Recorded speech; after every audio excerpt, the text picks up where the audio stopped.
Sa inyo na ang mga nagliliyab, nagbabag at nag-aalab na mga kaganapan sa kasulok-sulukan ng Kalakang Maynila sa loob ng ating bansa at saan mang dako ng mundo. Naglalakab Vlog! Katatampukan ng mga pambihirang kaganapan na bumabandera sa mga police blotters, mga kulay dugong pangyayari na nakakagimbang at mga nakakatawang pansing eksena na tiyak na pag-uusapan. Naglalagablab! At narito na ang naglalagablab na mga balita sa DCXL 558! Naglalagablab na mga balita! Naglalagablab sa 558! Tuloy ang mga naglalagablab na balita. Ako si Buddy Rod. Sa Quezon City, wasak na wasak kasama Rod ho ang windshield na kasama isang oil tanker ng LPG sumalpok sa pader na isang underpass sa Luzon Avenue na patungong Congressional Avenue kanina umaga. Sa interview ng DCXL kay Bernardo Regalado, yung taga MMDA, dinala sa ospital ang driver ng tanker na si Julius Lorito, maging ang pahinanti nito si Mervin Tambunan. Pawang nagtamo ng mga minor injuries naman. Lumalabas po sa investigasyon na wala ng preno ang tanker. Habang papuntang EDSA, maaaring ibinunggo na lamang ng driver ang minamali ng sakyan para ito ay maihinto. Kasabay niya, agad pinaliso ng MMDA ang mga naninigarilyo malapit sa oil tanker sa pangambang baka ito sumabog. Ito, may boses po ito. Pakinggan natin. Oo. Baka may dagdag na impormasyon.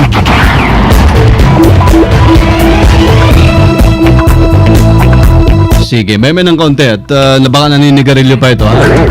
Ito muna kasama. Lumayo ng konti kasi baka malapit sa tanker. Delikado, oh. Delikado. Ito ay sa Quezon City pa rin, no? Sige. Kasabay ng unang araw po ng pasukan, maaga pong sumalubong sa mga motorista. Banggaan din ng dalawang bus sa Commonwealth Avenue. Kaninang umaga po ito nangyari. 17 pasaherong sugatan makarang bumangga sa likuran ng Joycel Express bus. Ang unit naman ng Everlasting bus sa loading bay sa bahagi ng Central Avenue. Kwento ng driver ng Joycel bus na si Narciso Binlo, magbababa at magsasakay sana siya ng pasahero sa loading bay nang biglang mamatay po ang makina ng kanyang minamanehong bus. At dahil sa bilis ng pangyayari, hindi kaagad napansin ng driver ng Everlasting bus ang biglang paghinto ng nasa unahang bus, kaya ito'y sumalpok sa likuran ng Joycel bus. Isinugod ang mga biktima sa East Avenue Medical Center. Disgrasya. Sa 558! Ito naman, sa Eastern Summer tayo, nakakaranas po ng brownout ngayong unang araw ng pasukan. Yan ang malungkot dyan. May balita sa Sylvester Labay. Rambo! I-radyo mo! Ngayon ng National Grid Power Corporation na mula pa kaninang alauna ng madaling araw hanggang sa mga oras na ito ay nakakaranas na ng kawalan ng supply ng kuryente sa Brungan City at iba pang bayan na sinusuplayan ng Isamelco o Eastern Samar Electric Cooperative. Ayon kay Miss Betty Martinez, ang tagapagsalita ng National Grid Power Corporation sa Visayas Region, inaalam ng panila ang sanhi ng power interruption sa lugar. Nagpakalat na niya sila ng kanilang mga line patrol sa area upang tuntun kung saan nagkaroon ng problema. Sinabi ni Martinez na 3 substation ang bumigay at naayos na ang paranas sa top section bago pa mag-alas 2 sa madaling araw kanina, pero natiling isolated at walang kuryente sa maraming bayan sa Eastern Samar dahil nga sa di pa naayos ang Abong at Buena Vista substation. Hindi pa matiyak ng NGCP kung anong oras marirestore ang power supply sa malaking bahagi ng Eastern Samar dahil patuloy pa sa pagsasaayos at imbestigasyon ang kanilang mga tauhan. Kasama mo sa Quezon City para sa DCXL 558, Sylvester Labay, Tatak, RMN. Naglalagablab na mga balita. DZXL Bulat Palaro. Ay, boxing tayo. Oo, pambato natin siyempre. Si Donaire pa rin ba yan? Donaire. Alright. Sabi mo nga nung isang araw sa news break, newscast nyo, Donaire. Bagamat panalo na via unanimous technical decision, di pa raw kontento. Hindi pa kontento si WBA Featherweight Champion. Kontento, no? Hindi pa. Nonito Donaire Suntok! Jr. Sa kadalabasan ng kanyang pagharap ni... Ano bang pangalan nito? Yung African? Si Simpiwi? Ano ba yan? African ba yan? Betcheka. Opo, Betcheka. basta African, no? Oo. Gustong tapusin, hindi ko alam yung bigkas eh. Gustong tapusin ni Donaire Jr. ang tatawag nitong unfinished business. Kontra sa African boxer. Natapos naman niya. Kasabay ng paghingi ng tawad sa kanyang mga fans, sinabi po ng The Filipino Flash na handa nito para sa isang rematch. Okay. Basketball naman tayo. Paring Ray, sigaw ka muna. Asa si Boss Ray? Ayan. PBA Update! Magiging kinatawan daw ho ng Pilipinas si Kobe Paras. Anak ni dating PBA Rookie of the Year at MVP winner Benji Paras sa 3x3. 3-on-3 pala. Sinukat. Basketball event ng Second Youth Olympic 3x3 yung haba ba? 3x3. Ayos talaga nagsulat nito. Lumalagablab talaga. Oh. Ngayon, 3x3 yung haba. 3x3 haba. 3-on-3. Kasi 3 times 3 nakalagay eh. Basketball event ng Second Youth Olympic Games na nakatakda sa Agosto 16 hanggang 28 sa Nanjing, China.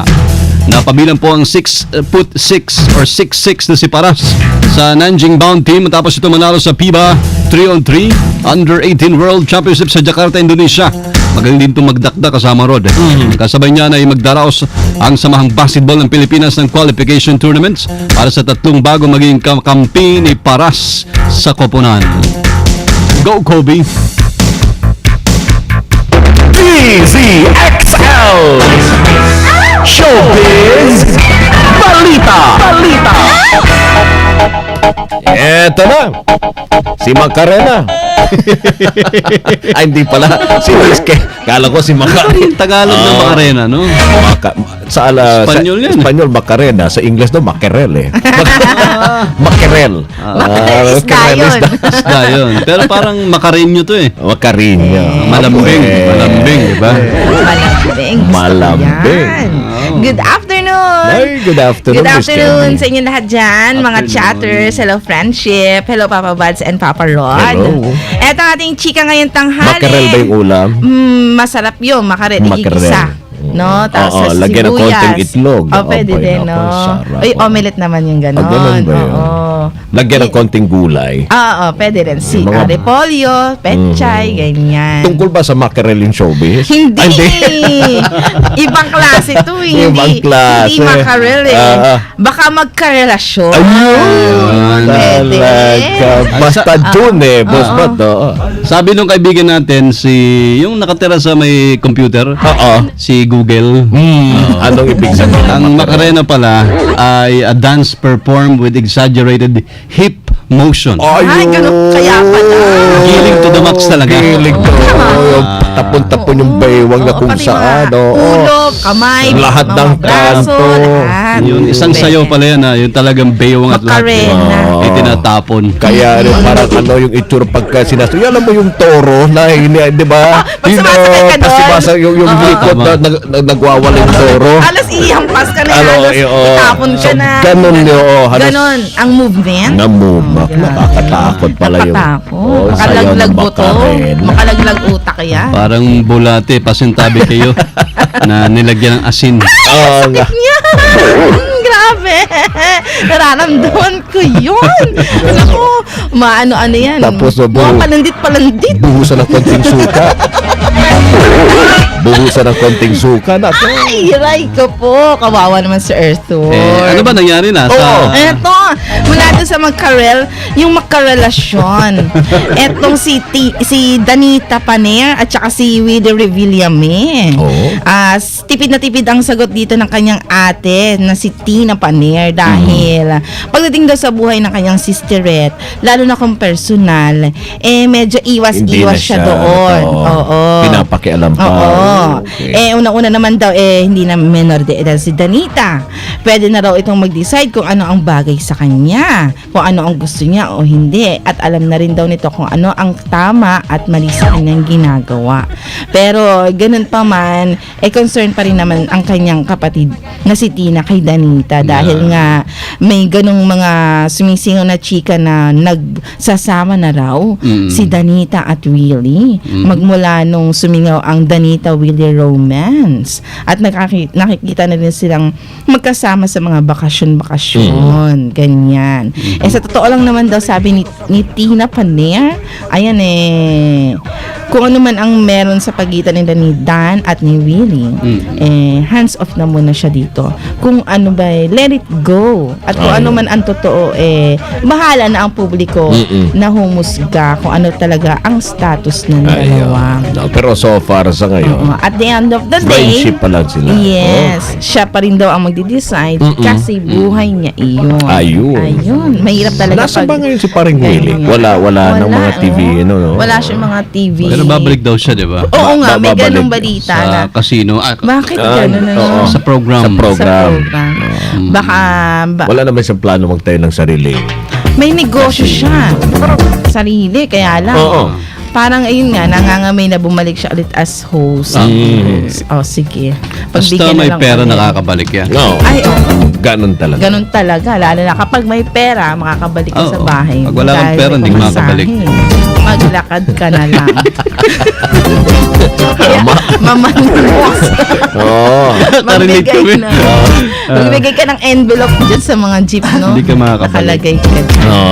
Lambada! Lambat! Alright. Ito naman lambada daw ay isang mabilis at erotic Brazilian dance. Ayun. Erotic So, dance. hindi pala to sa Mexico, Iba naman Brazilian. to. Sa Brazil to. At Brazilian. perform daw ito kapag yung dalawang couple ay yung mga tiyan nila ay nagdidikit. Kaya Lambada. pala. Parang Pag yung dalawang nakasayaw, nakalabas yung mga Tiyan. tiyan. parang nilalabada Ganun lang, no? Nagusot eh. Oo, nagusot. At nagdidikit ang kanilang mga tiyan. Kikis-kisin niya. Ang laki ng tiyan nila niyan. Bata. Grabe, ano. Tamang-tama. Imaginein mo na lang yung dalawang tiyan. At pag nagdikit, lalo na kapag malaki. Ay, papalakpak na yan. Ang flappy-flappy. Tamang Tampol yan. sayaw ngayong June, di ba? Saya-saya. Pagkang Yung para kang merong malaking drum Grabe. sa harap mo. Parang nagpapalagpakan yun. Kakaloka naman. Sige nga. Gamitin natin yan pag nag-zumba tayo, no? Macarena at saka lambada. ihanda mo na sa linggo yan, ha? Pwede ba? Naku, sige. yan na naman tayo. Tingnan natin, lalabas sa mga tiyan sa linggo yan. Abangan. Okay ba kayo, Chan? Oo nga. Thank you, Miss Thank you. Candy. Thank you so much. Ito pa rin mo nag-iisang Daldakila, Miss Candy, Tatak Alam. Nasaan yung ano mo, yung antas pang ganon sa selfie? Ay, yung monopod. Monopod. Monopod sa taas. Ayun. Ganun, no? Magkano ba yung monopod na yan? Pag dito lang sa loob. Mura. Medyo mura. Ano Discounted. Mga sa 350 yan. 350. O, pang-ipunan natin yung summer. Para gaganyan lang tayo. Ay, meron din yan. 3 gigs ba yan? 3 gives. Anong 1 give lang? One Grabe give. ka naman. Ano yun? Wala ba? Isa. Tapos may Wala. kalahati pa. Oo, Bibigay lang sa'yo, tubo na lang. O kaya, payong. Bye! Alright. Thank you, Miss Candy. Gaspang himana. Hindi gasgas, hindi patras, medyo madulas. Ito ang balitang panghimagas. Alright, ito mahilig din ito sa 3 gigs eh. Higit, isa sa umaga. At sa labada. Sa labada. Misteryoso, mga Okay, tanghali. magandang tanghali po sa ating mga... Anong baon sa panghimagas? Ito na, para sa mga mahilig mag-Facebook. Hoy, Yan. Facebook. Facebook. Alam mo ba kasamang Rod? Ay, hindi kasama ko ba pa din, alam. ha? Ano? Nasa gift ng isang Facebook update ang buhay ng geography professor na si John All matapos itong mahulog mula sa isang bundok sa Himalayas. Nako. Umuwi na kasi ang mga kasama ng 44 anyos na professor kung kaya't walang nakakita rito ng siya'y maaksidente. Mabuti na lang at nagawa pa ni John All na humingi ng tulong gamit ang Facebook account niya. Sa kabila ng kanyang nagkabali-baling mga buto. Nakita naman agad ng mga kaibigan ang status ni All kaya Nagpadala ng rescue team ang mga ito. Nakatagal ang professor sa gitna Sige, ng kaya mo yan. namamatay na lamig at matinding sakit ng katawan. Sige. Kung kaya naka-recover siya at siya ay nakuha agad ng mga rescuers na dumating. Ayun, na-recover din. Na-recover sa Dahil bandang sa huli. kanyang update sa kanyang Facebook account. Okay, talaga. Iba talaga yung Facebook. Yan nyo ba no? naman ginagamit Malaking ang mga- tulong. Oh, hindi lang basta Tuloy. pang chat. Nasagip ang buhay. Oo. Yan po ang ating balita panghimagas ngayong tanghali. Hatid sa inyo ni Misteryoso. Thank you! Thank you, Mr. Yoso. Isa kang taga Bamos. Tama. Yan palang Bamos ay small town.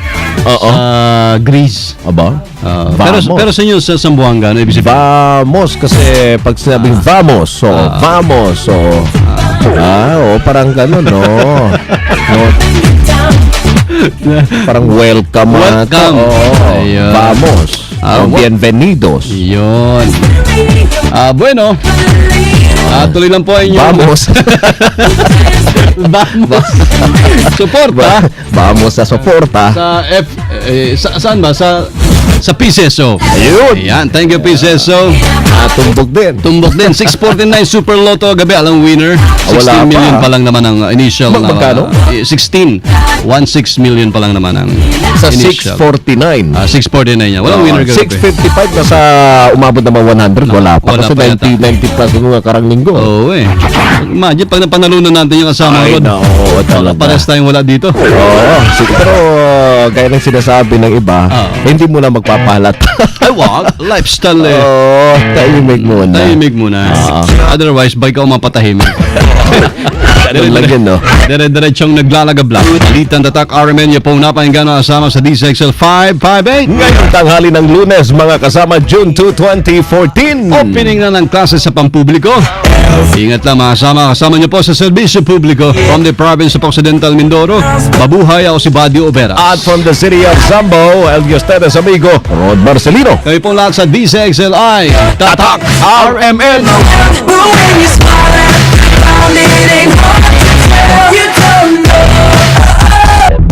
Sumayin niyo ang 15 minutong kalipunan ng mga pinakahuling kaganapan sa Kalakang Maynila sa ating bansa at saan mang dako ng mundo. Naglalagabla! Dito lamang sa Unang Pihit, DZXL 558, ang bagong kasama mo.